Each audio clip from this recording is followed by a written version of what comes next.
Hello viewers, कैसे हो आप सब लोग। स्वागत है आपका मेरे YouTube channel study with doctor Pawan Oberoi पर। व्यूअर्स, आज इस वीडियो में मैं आपसे डिस्कस करूंगा सीटेट का फरवरी 2016 का क्वेश्चन पेपर। ठीक है, अभी इससे पहले मैंने यूट्यूब पे अपलोड कर दिया है 2016 का क्वेश्चन पेपर सितंबर का। ठीक है, और ये सारी जो आप लोग मेरा अगर चैनल सब्सक्राइब आप ने कर रखा है तो उसमें आप प्लेलिस्ट में जो MCQs on child development and pedagogy के नाम से जो भी आपको प्लेलिस्ट मिलेगी तो ये सारे आपको उसी में मिलेंगे। ठीक है, सीटेट और यूपीटेट की अलग है। ठीक है, तो आप लोग जो है अलग अलग स्टडी कर सकते हैं। तो चलिए व्यूअर्स, डिस्कस करते हैं आपका फरवरी 2016 का क्वेश्चन पेपर। क्वेश्चन 1 है कि भारत में अधिकांश कक्षाएं बहुभाषी होती हैं और इसे शिक्षक द्वारा फिल द ब्लैंक के रूप में देखा जाना चाहिए। तो ऑप्शन बी संसाधन। क्वेश्चन 2 है कि शिक्षार्थियों द्वारा की गई गलतियां और त्रुटियां। ऑप्शन बी उनके चिंतन को समझने और अवसर के रूप में देखी जानी चाहिए। क्वेश्चन 3 है फिल द ब्लैंक के विचार से बच्चे सक्रिय ज्ञान निर्माता तथा नन्हे वैज्ञानिक हैं जो संसार के बारे में अपने सिद्धांतों की रचना करते हैं।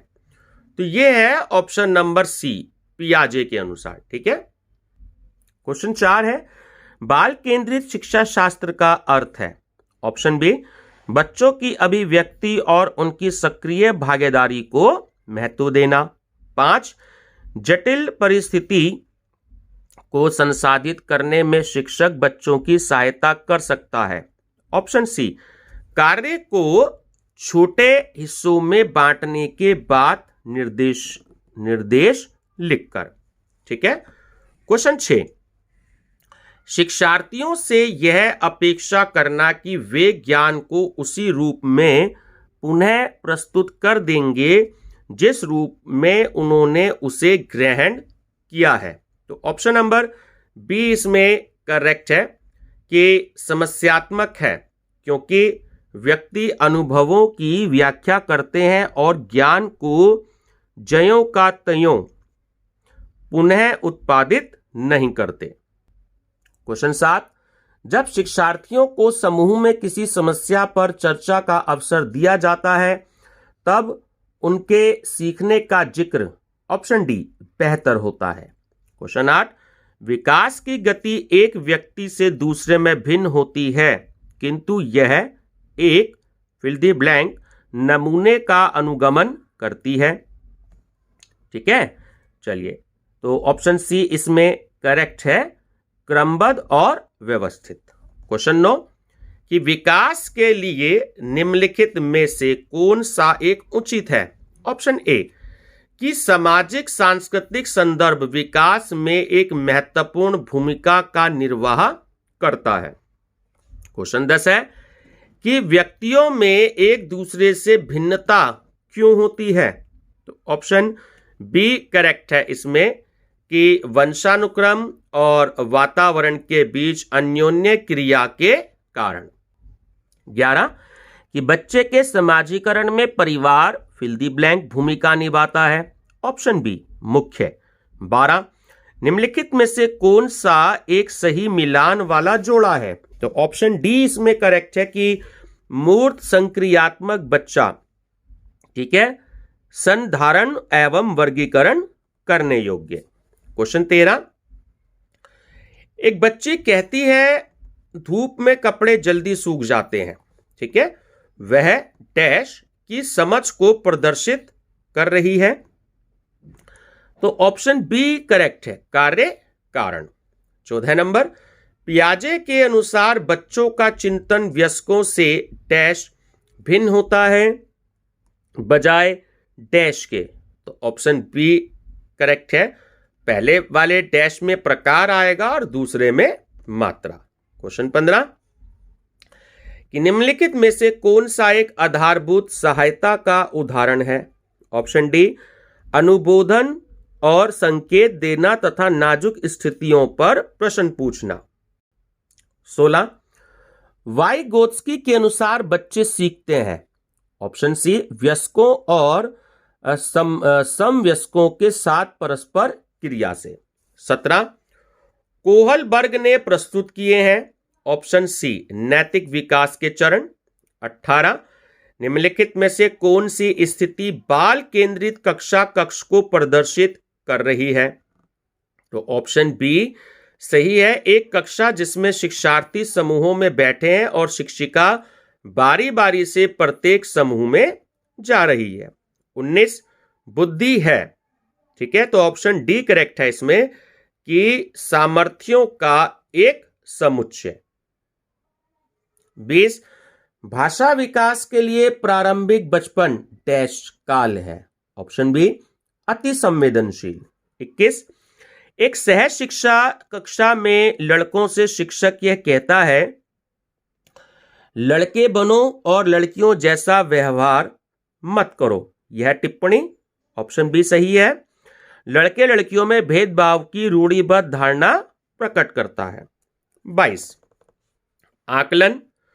तो अब आकलन क्या है? तो आकलन से रिलेटेड है इसमें आपका ऑप्शन नंबर सी कि सीखने में सुधार का एक तरीका है। ठीक है। 23 नंबर निम्नलिखित में से कौन सा एक कथन समावेशन का सबसे अच्छा वर्णन करता है? तो ऑप्शन बी इसमें सही है कि यह एक दर्शन है कि सभी बच्चों को नियमित विद्यालय प्रणाली में समान शिक्षा प्राप्त करने का अधिकार है।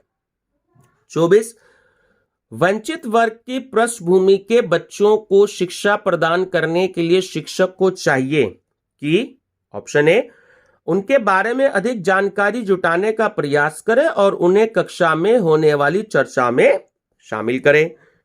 25 निम्नलिखित में से कौन सा व्यवहार बच्चे की अधिगम निर्योग्यता की पहचान करता है? ठीक है, ऑप्शन बी इसमें करेक्ट है कि बी को डी, ठीक है, वॉस को 100, 21 को 12 लिखना। ठीक है, चलिए। 26 एक बच्चा जो आंशिक रूप से देख सकता है।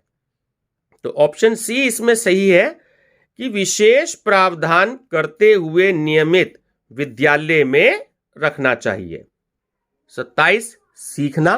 देखिए फिर आ गया ये वाला ऑप्शन सी कि सीखने वाले के संवेगों से प्रभावित होता है। 28 अपने चिंतन में अवधारणात्मक परिवर्तन लाने हेतु शिक्षार्थियों को सक्षम बनाने के लिए शिक्षिका को ऑप्शन सी सही है स्पष्ट और आश्वस्त करने वाली व्याख्या देनी चाहिए और शिक्षार्थियों के साथ चर्चा करनी चाहिए। 29 प्राथमिक विद्यालय के कक्षा कक्ष के संदर्भ में सक्रिय बद्धता का क्या अर्थ है? ऑप्शन बी सही है जांच पड़ताल करना, प्रश्न पूछना और वाद विवाद।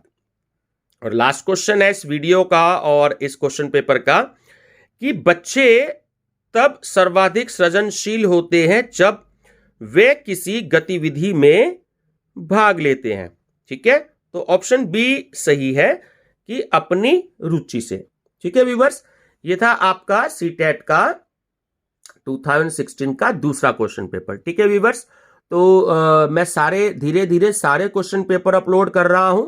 ठीक है, तो आप इसमें जो प्लेलिस्ट है MCQs on child development and pedagogy वाली, तो आप ये सारे क्वेश्चन पेपर उसी में देख सकते हैं, लेकिन जब आप चैनल सब्सक्राइब करेंगे तभी आपको ये सब मिलेंगे। ठीक है, एनवायरमेंटल स्टडीज के भी मैंने सारे अपलोड किए हैं, जिन्होंने ना देखा हो तो सीटेट की अलग से प्लेलिस्ट है एनवायरमेंटल स्टडीज की और यूपी टेट की अलग है और एक एनवायरमेंटल स्टडीज की और प्लेलिस्ट है। ठीक है, जिसमें और भी क्वेश्चंस है, तो आप तीनों एनवायरमेंटल स्टडीज से रिलेटेड देख सकते हैं। और सोशल स्टडी के भी मैंने 2016, 17 और 18, 19 के क्वेश्चंस जो है वो अपलोड किए हुए हैं, तो आप वो भी उसमें देख सकते हैं। ठीक है, धीरे धीरे जितना भी पॉसिबल हो सक रहा है तो मैं क्वेश्चन पेपर्स और जो इंपॉर्टेंट क्वेश्चंस है वो आपके लिए मैं अपलोड कर रहा हूं। ठीक है व्यूअर्स, आपके सबके सहयोग के लिए बहुत बहुत धन्यवाद। वीडियो पसंद आए तो लाइक शेयर सब्सक्राइब जरूर करिएगा। Thank you.